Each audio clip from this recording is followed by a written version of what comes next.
hair that mats. Oh, but I've got a blank, blank, blank, blank. They have soft fur and it mats a lot. Well, with some cats, you definitely need to do a certain amount of grooming. But shedding a lot, matting a lot, that's a sign. Again, think to yourself for a moment, what would happen to that cat in the wild? It might not live because of that. It might, get too caught up and get caught into the prickers or something, and somebody would eat it. So that's another of the clues. Another is if you see a little red line above one or more of their teeth. Now, I'm not talking about stomatitis or gingivitis where the whole gums are bad. That is an itis. It's a disease. It's an inflammation. But I'm talking about just this little red line that comes and goes. That's a clue. Cats, now this is one for you. Cats whose energy field is completely balanced will not be picky eaters. Oh, but all cats are picky eaters. Nope. Now, of course, you could have a cat that was completely balanced, who in its lifetime had only been fed one brand of dry food.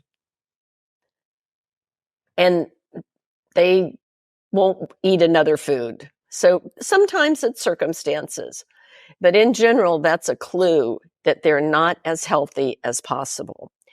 Toenails, fragile, too thick, that shredding kind of toenail that they do, that type of thing that we just sort of put up with and think is normal, isn't.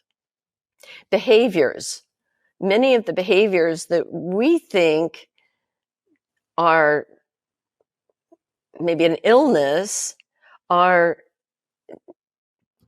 just the energy field is out of balance, or we just put it aside to, oh, that cat, we have to always avoid touching him because he's going to bite. A lot of the cats that we just say have stress issues. Or the cats just the opposite, that hide every time somebody comes into the house.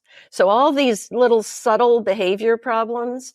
Now, again, I said at the beginning, some healthy cats might be a little more timid or a little more outgoing.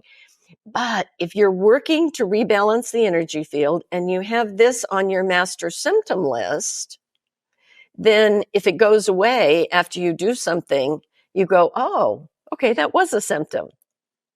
And you always look at the totality of symptoms, as we call it in homeopathy. So you're looking at all symptoms now and always in the past.